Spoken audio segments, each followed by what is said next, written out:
Ladies and gentlemen, and welcome back to the Single Malt Review. It is day number 9, or at least I hope it is, unless the timelines have diverged, or my or you're in a different hemisphere. Yeah, you know, anything can happen.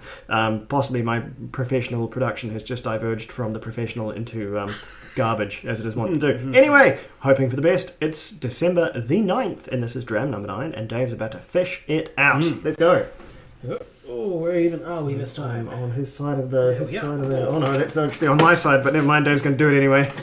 Poor organisation on my part. Oh, gosh. He's got another one of these horizontal jobbies.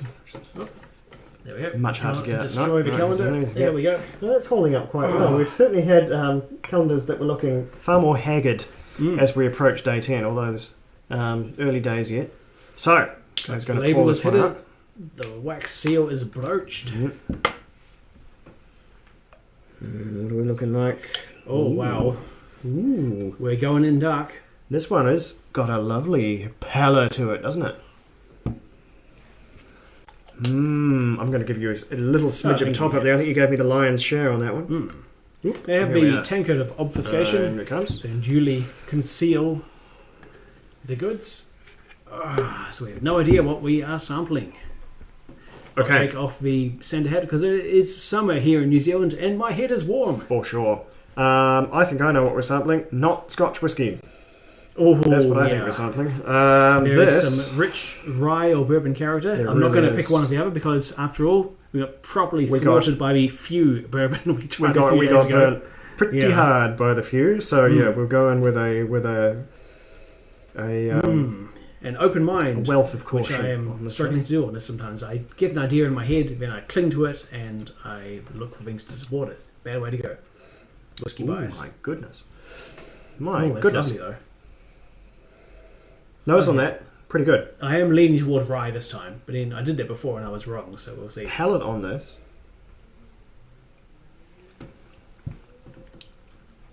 It's just wall-to-wall flavour. I'm not Bugger. This is an interesting mix of things. I agree.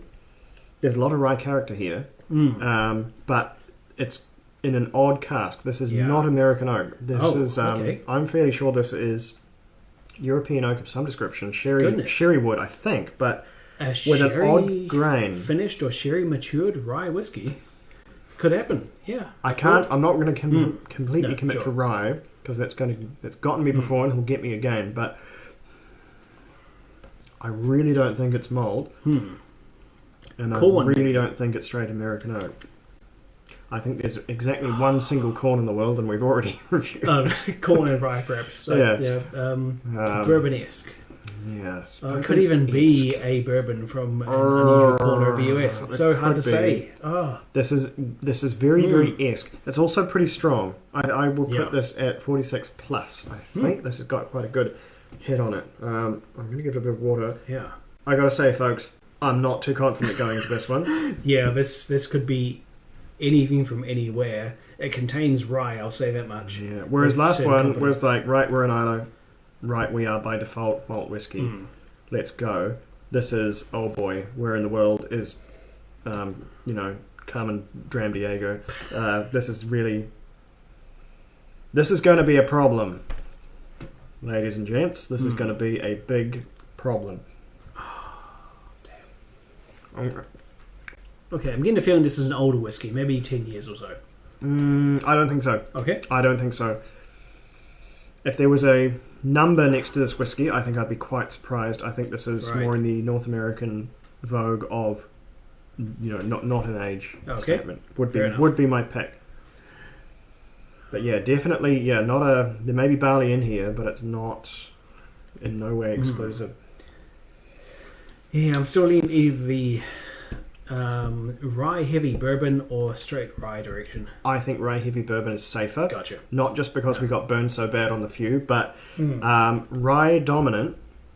And I mean, we've said all this before in the drubbing that few gave us, but you should be able to pick 100% rye. You should be able to do it. I should be able to do it. We should all be able to do it. So yeah, I don't think. I think there's supporting grains here, but it's definitely something in here which leads me to believe We are in North America, Canada or US. I think I'm leaning maybe more US. Yeah, and we can rule out Tennessee whiskey because of lack of that refined clarity that comes from the Lincoln County process. Too much going on. Too much weight. As I back the bus over Tennessee whiskey, but yeah, too much going on for this to be anything that's been through the Lincoln County process. It's too interesting. It's not Sonoma Californian bourbon either, because that was such a wacky out there flavour.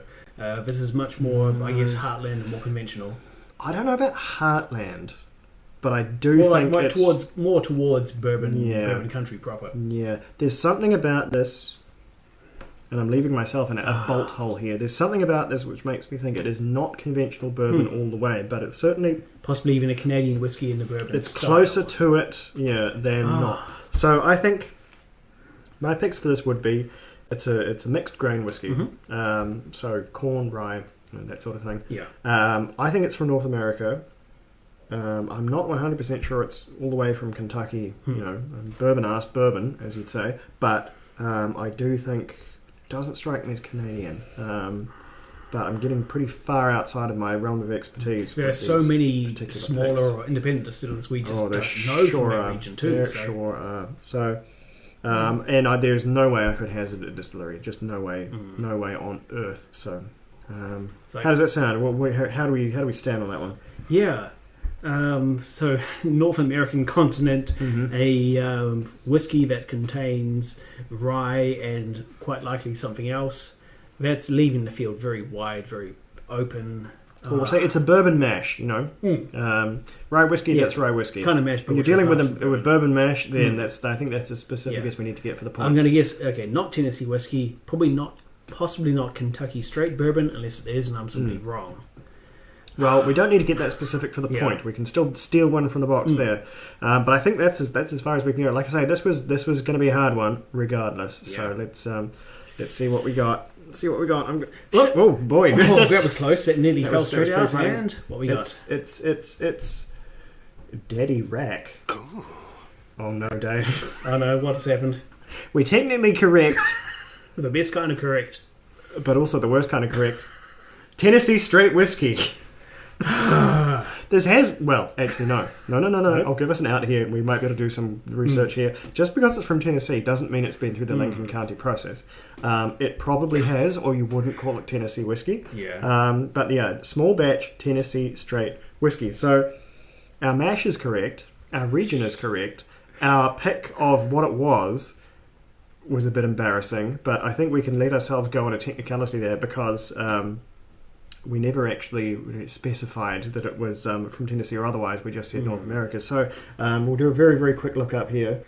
Lincoln County process is employed. This has been through the Lincoln County process. Well, that's filtering through maple charcoal staves. That's how they do it. Well, that's going to reflect very poorly on my drumming of Lincoln County process. I guess it can make interesting whiskey. It has been double filtered as well. Been through his maple stave twice to increase the smoothness, it says here. It's remarkable there's any whiskey left. No extra colouring.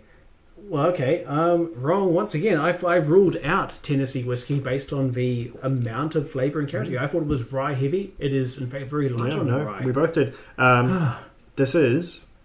This ain't Jack Daniels. No. This is a long way away from Jack Daniels. It is probably the most flavoursome Tennessee whiskey I've tried, which is admittedly a sample of maybe 5, but still. Well, there you go. Prejudice of whiskey biting us in the bum once again. And another case of the more you know, because I think our only brush with Tennessee whiskey has been Jack Daniels. We've actually tried quite a few of them by way of their tasting set, and we all thought they were pretty boring. The barrel proof, though, once we got into cask the barrel proof was all right. Jackie D at a good stonking 65%, I believe it was. But this one here, this is only, really interesting. Only 40, light by American whiskey standards, but it's delivering the flavour and the character, and I'm impressed and surprised, which is a good way to be. Tons going on. So, not a clean sweep by any means, but we did okay, even if it was maybe not the most fashionable way of getting things right. We got the continent right, and we got at least one of the grains correct. We sure did. Yeah. So I'll say a fleeting pat on the back from us, and a pat on the back for Tennessee whiskey. This is if this is reflective of Tennessee craft whiskey and not the Jack Daniels